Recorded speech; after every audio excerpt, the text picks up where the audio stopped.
What's up, you guys? I'm not amazing, I'm just mediocre. Welcome back to the channel and this Call of Duty Modern Warfare video. Today, I'm going to be sharing my thoughts on Call of Duty Modern Warfare, a review on everything that came out of the box and how the experience has been for the first month. Because we have Season 1 about to drop here on Tuesday, December 3rd, and I want to kind of share my thoughts about how Modern Warfare has been at the moment up until this new season drop, until all of the extra content starts coming, and how the experience has been just with the Modern Warfare straight out of the box. We're going to talk about the campaign.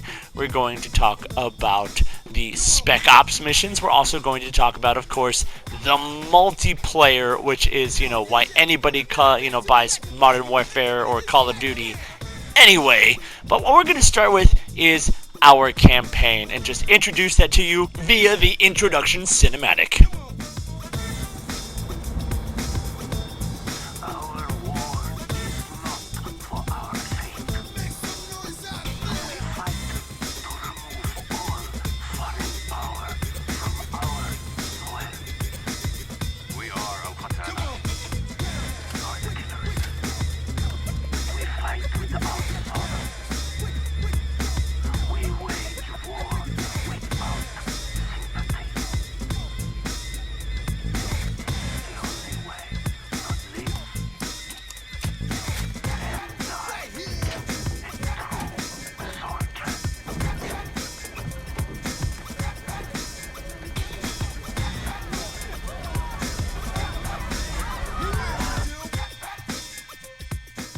And that cutscene right there tells you a lot about what you need to know about the themes of Call of Duty Modern Warfare 2019. It's stuff we have going on in modern days.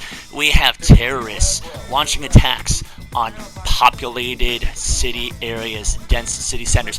We have major superpowers waging proxy wars using local militias and terrorist fighters.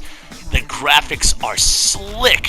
The presentation is very much like a Hollywood movie, and it's a very smooth transition from things like cutscene into gameplay. They have this really awesome thing they'll do. They'll swoop right from the third person into your first person view and straight into the game, and it's a really immersive experience.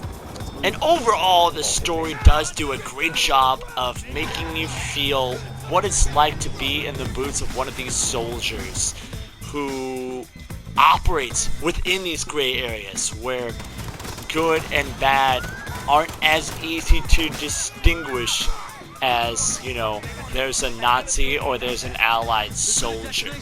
There's, in fact, the best missions in the entire game are the night vision missions where you're sneaking into these areas where, in fact, there are civilians involved and you, in fact, don't know who is going to be a good guy and a bad guy. Somebody who you think might be a good guy turns out to be a bad guy. Or somebody who think you might be a bad guy turns out to be a good guy, vice versa. These missions are hand down the best in the entire game. Each of them only feature a dozen or a couple dozen enemies in the entire level, as opposed to your standard game, but that makes it even more tense as you slink and crawl along. Now, one of the things the game does do is give you this real false sense of choice. I don't want to ruin any really big plot points for you guys, but there's a couple of times where the game gives you the option to do something. Good thing or bad thing. Or right thing or the wrong thing. However, if you make the wrong choice, you'll just get killed and have to restart at your checkpoint. For example, there's a door. You can choose to open the door to let somebody in, but if you choose that, then you will get killed by a terrorist. So your only real choice is to not open that door and let that person die. And then in addition to that, besides the kind of like this false illusion of choice that they give you throughout the game, there's also this very strong through line of like pro-American military activity propaganda. They set the game in a fictional country called Urzikistan, but it's pretty obvious it's kind of a parallel to modern day Syria, wherein American and Russian forces are having a proxy war using the local forces on the ground. And of course, in this game, they portray the Americans as the heroes and the freedom fighters that they help on the ground in that country as heroes. We have Farah and Hadir, freedom fighters who were terrorized in their youth by evil Russian forces, and now they are working to fight against both the Russian invaders of their country and also the evil terrorist group, the Al-Qatala, the Killers. So original. And it's just these little aspects that dig in my own personal enjoyment of the storyline. You don't really have that much choice over what ends up happening in the end. There is only one true ending. This definitely is not Black Ops 2. And there's also this just kind of hardcore, ridiculous anti-Russian propaganda that permeates. It already permeates the news. I don't need this in my freaking video games. Russians are not going around beating the crap out of local civilians. You do not have them hiding people inside of garages and shooting them up. They have not invaded a foreign country. They are not an occupying force. And they definitely aren't sitting here hanging people from freaking cranes in the middle of the street as an example to the rest of the locals. Like, come on! Like, this is just over the top with the anti-Russian propaganda. And that's my biggest kind of qualm with the campaign. But I gotta say, besides that, it's kind of hard to avoid that kind of propaganda in modern day America. And besides that really obvious through line of Russia bad, the campaign is awesome, and I would say that this is one of the best campaigns in Call of Duty history. It is just fantastic, full of awesome action that's also grounded in reality and not quite as over the top as Modern Warfare 2, like where you were, rushing down in a riverboat, shooting down the helicopters and boats, and taking on an entire army by yourself. It's very more realistic in the way that it portrays how those kind of battles would be fought, where it's you versus a handful of people, or if you are facing a lot of people, you have buddies to back you up. There is an army alongside you. Now let's move on to another facet of the game. Touted as one of the flagship features of the game, Modern Warfare was supposed to have a much improved next generation Spec Ops mode, where in Modern Warfare 2 we had our traditional missions where we're supposed to get those with different challenges where we could take time and repeat them and complete them for 1, 2, or 3 stars, show off our achievements like we used to do in the old Modern Warfares.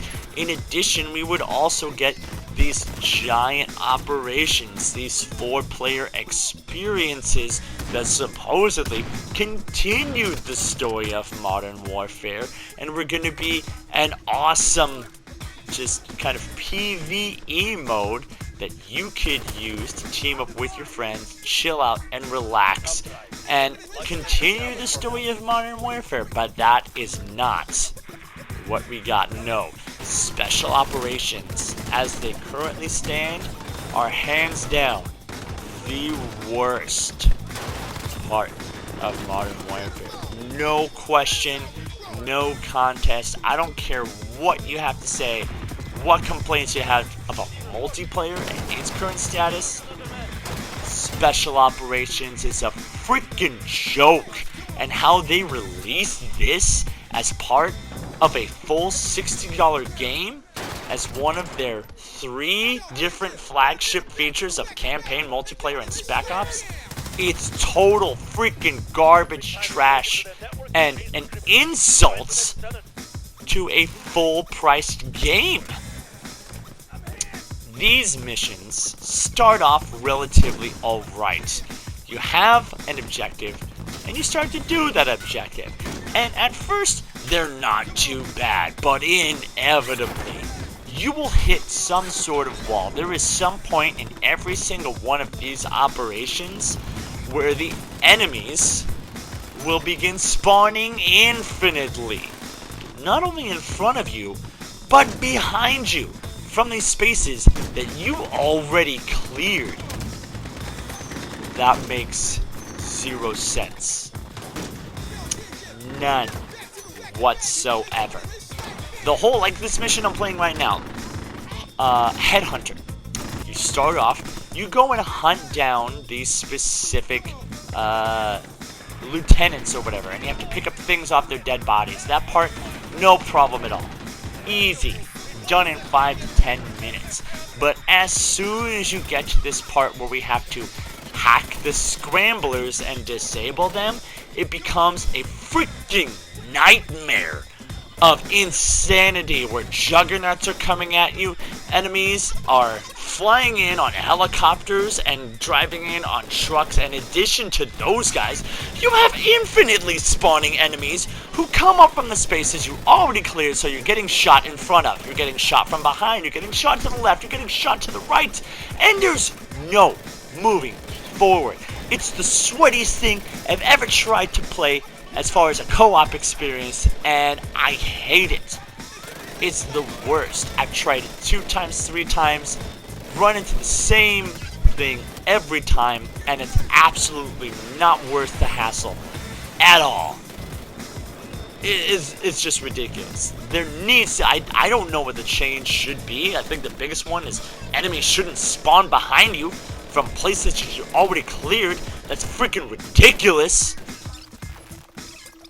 Maybe if you did that, I will get some modicum of enjoyment out of Spec Ops to where I feel like I can make some progress, kill some enemies, and move forward in a level, and not feel stuck in the exact same place the entire match, where I had to cheat, I had to die, and go paratrop down onto the top of the stadium in order to even feel safe from enemies, so that I can start shooting at enemies and maybe make some progress forward. No, ridiculous. Infinity Ward, you're probably not watching this video. I don't care, but if you are, what the F? What the hell were you thinking with this game mode? How is this even remotely similar to the trailer that you showed us with all that epic awesome action? This is an insult to everybody who bought the game in anticipation of Spec Ops mode being a cool, fun thing to do. And I will never play this game mode again until they fix the freaking enemy spawns where they come up from behind you in places you've already cleared. Personal recommendation, never play this mode. Completely avoid it. It's a total waste of your time. Okay. Spec Ops rant over. Let's move on to the meat and potatoes of Call of Duty Modern Warfare, and that's your multiplayer, baby. Big change from years past you're going to notice is our create a class system. It's no longer our pick 10 that's been around since like Black Ops 2, right? Now we have the weaponsmith, the gunsmith, where you use any of the guns and that will unlock different attachments to that weapon. You can have up to 5 attachments on each gun, both your primary and your secondary, and if you have overkill on, you can have 2 primary weapons totally decked out with 5 attachments apiece, your different perks, your lethal throwable, your tactical throwable, and it's an awesome way. This is hands down one of the best changes that has come to Call of Duty in a long time. And you can completely change how your gun behaves by putting on different attachments. One of the ones they highlighted back like during the beta was the AK-47. You can take your AK-47 base gun and with different attachments you can turn that into the AK-74 SMG by putting on a short barrel, changing out the ammunition, changing out the stock, and different things like that. You can also take the same AK-47 and turn it into a light machine gun, but putting a big fat stock, a big fat barrel, and extended mags on it. So these guns in Call of Duty Modern Warfare are extremely customizable, and it's really fun to level up these guns and then find the kind of attachment suite that works for you. Like this gun right here, the Kilo 141, I actually didn't really like at first. I played with it, I didn't do that well with it, but I got some attachments on it that increased the damage range and power with a longer barrel, extended magazines, some different sights, some different grips to stabilize my recoil, and suddenly this gun is way better than when I initially started using it, and I have a lot more fun with it with all those attachments on it than the base gun itself. So it's really cool to level up those guns and then figure out an awesome setup for that weapon that works with your personal play style. And then taking that play style out into the battlefield is pretty satisfying as well. I have to reload.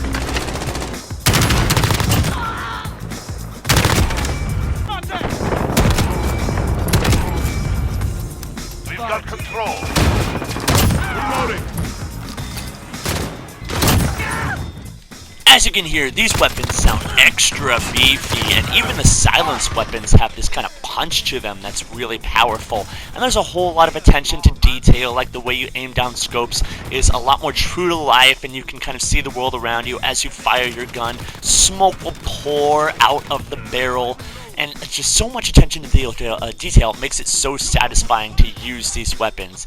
But what's really hard to handle is the map design. Currently, we don't have that many maps for our standard game modes, only a small handful for 6v6 or 10v10 modes, and so you're going to have to wait for more DLC to come out, for more map variety to come out. But in the meantime, if you want to get used to these new 2019 non-symmetrical crazy maps, I highly recommend you go into a private server, load into your own lobby, and play against some bots. Yes, some actual computer-controlled bots, and just learn the maps. Play some TDM, play some Capture the Flag, play the different objective modes. Figure out where the objectives spawn at, and that'll, give you a good idea of how to better behave when you actually get into those real multiplayer games. Because if you just try to load in and you've never played a map like Piccadilly before, you are going to get shot from 50 different directions and you will have no idea where your enemies are. And there's a couple of maps that are like that have some very complex lines of sight. So take your time to learn these maps if you want to be more successful and have a good time in Call of Duty Modern Warfare. But we have some extra stuff that came this year that gives us some more variety in the ways we can play. It's not 6v6 or 10v10 anymore. We also have the addition of Gunfight mode. This is a 2v2 mode where you do not get to choose your own class setup.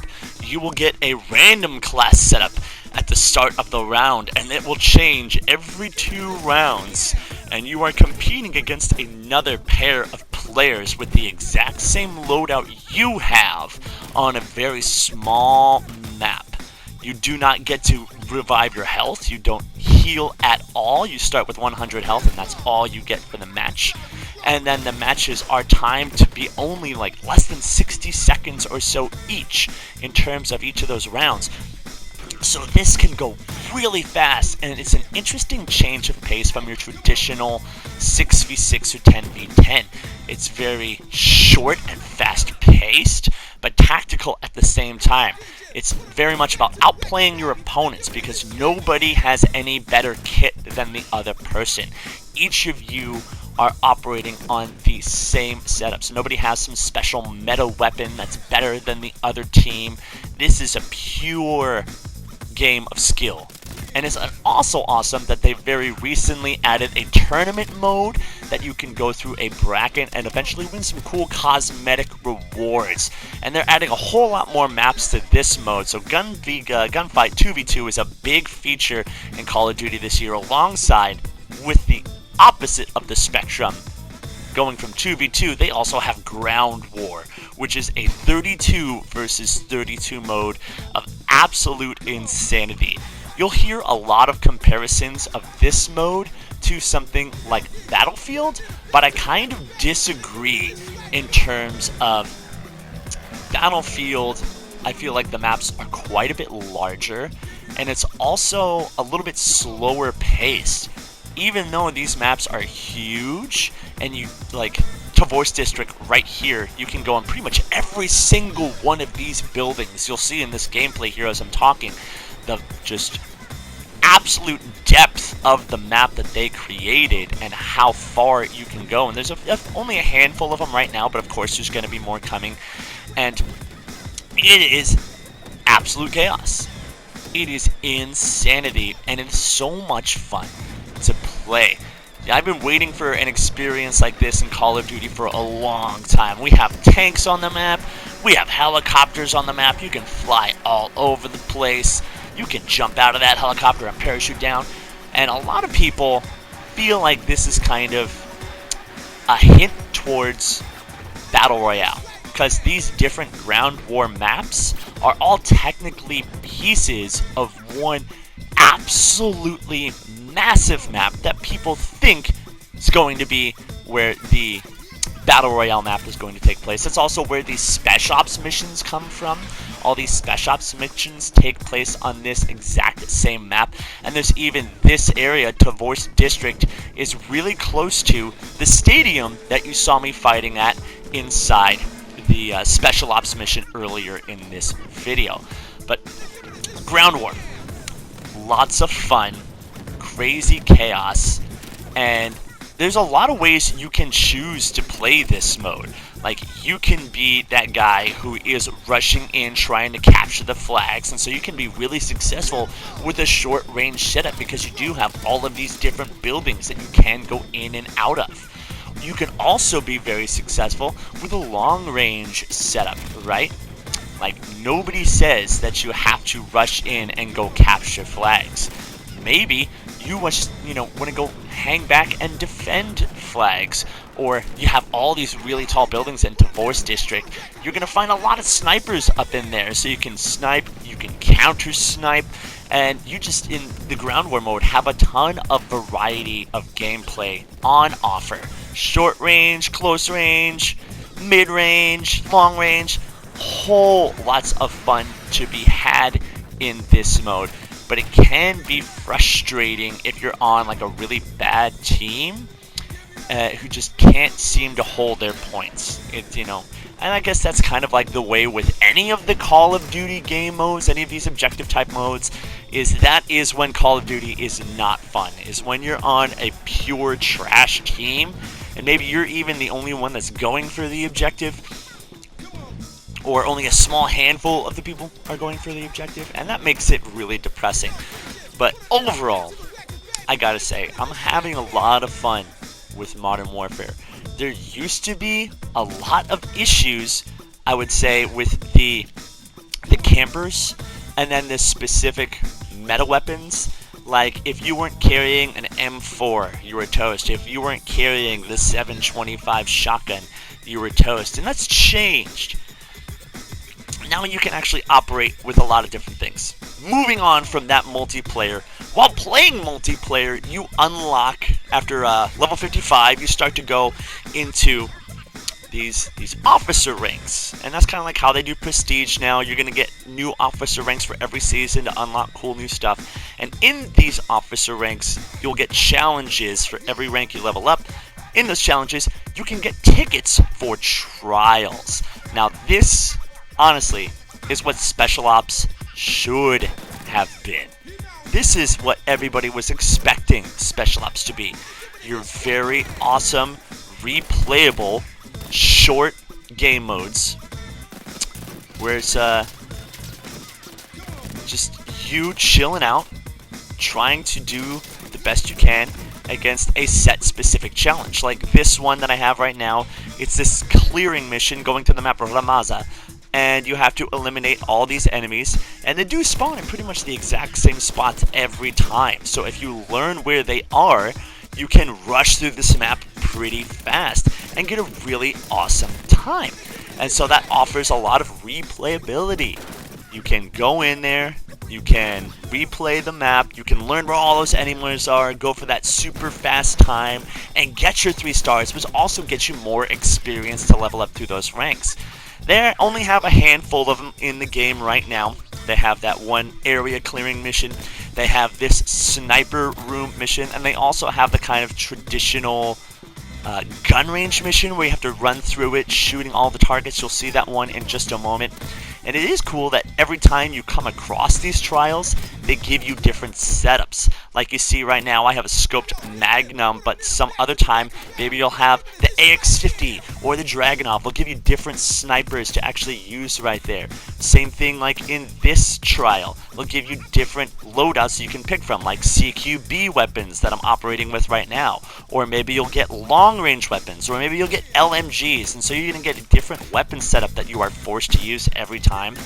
And I really enjoy this. This is a lot of fun, but at the same time, it's really disappointing that this was not the Spec Ops mode that they gave us in the first place.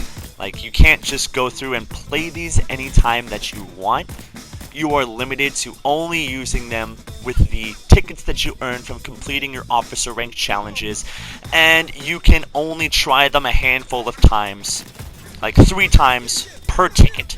And so it's not an infinite replayability thing. It's really depressing that that's how they decided to pull off those, because that's exactly the kind of thing I wanted for Spec Ops mode, you know? But no, that's not what we got. However, overall, I would say that this game is way better, in my opinion, than Black Ops 4. I personally hated Black Ops 4 multiplayer. I could not stand the specialist abilities. It just made the game unplayable for me, where I felt like I was dying more to cheap game mechanics than actual other players' skill. Where in this game, I feel a lot more in control. I'm not necessarily succumbing to cheap game mechanics all the time. I have options to go around people. Like, I'm not getting a seeker drone on me that's going to shock me in place and immobilize me for a free kill for some other person. I'm going to be able to maneuver. I'm going to be able to camp if I want to. If I'm camping, other people may need to be able to maneuver around me. But it's all good because the game offers you the opportunity to do that. I mean, after all, camping is part of the game. If you're playing an objective-based game mode, you should be camping. You should be guarding that objective. That's kind of how that game mode is supposed to be played. If you're playing something like, Team Deathmatch, and you're sitting still camping in a corner, that's different. You are a camper. You should be moving around. You should be having more fun. Try to run and gun. It's a blast. If you're playing an objective mode, where you have to guard an area, that's okay. You should be camping. That's your job. You're protecting the objective. And so, as much as people complain about campers and kind of the meta weapons in this game, like your shotgun, your 725 shotgun, your M4 assault rifle, after the initial patches they've gone through this first month, they've balanced out the weapons. They've definitely decreased the range of the 725 a drastic amount, and balance out the weapons so that I'm not seeing only M4s. I can feel successful with other things like a P90 or a Kilo or an AK-47. So I don't have to pick the meta guns, and I can still have fun and still have a good time. And that's what I have been doing this year. I've been enjoying myself with this year's Call of Duty Modern Warfare. And I hope you guys have been too. I can't wait for all of the content that is coming for this game tomorrow, December 3rd. Gonna be awesome, you guys. Can't wait for it. In the meantime, subscribe to the channel. I do Modern Warfare content. I also do lots of Apex content. And if you want to see some specific stuff on Modern Warfare, please let me know in the comments section below. I'm trying to figure out what kind of content I would like to make for this game. I know what I want to make for Apex. I'm having a hard time figuring out what I would like to make for Call of Duty. Thank you so much if you watched all the way to this point. This video was a little bit long. I totally understand if you dipped out before this. However, if you stayed here all the way to the end, You are the true champion. You are the true boss. You are the true legend. Thank you so much for being here. I'm not amazing. I'm just mediocre. And this has been the Call of Duty Modern Warfare 2019 1 month review. Let's hope it gets better from here, guys. I'm out.